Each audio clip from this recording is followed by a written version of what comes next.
អនុញ្ញាតគោរពជំរាបសួរពុកម៉ែបងប្អូនជាទីគោរពនៃថ្ងៃនេះដែរអបងប្រើភ្លេងឆ្នោតឆិតបានមកដល់ទៀតហើយតែមុននឹងឈានដល់វីដេអូសូមពឹងពុកម៉ែបងប្អូនជួយចុច like វីដេអូនិង subscribe ដាក់រូបកណ្ដឹងម្នាក់មួយផងដើម្បីទទួលវីដេអូថ្មីពីអបងយើងខ្ញុំជារៀងរាល់ថ្ងៃផងដែរ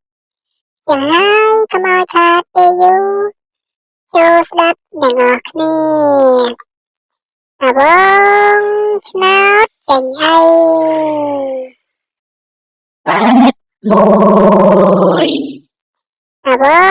ងឆ្នោតចាញ់អី 2 អបងឆ្នោតចាញ់អី 16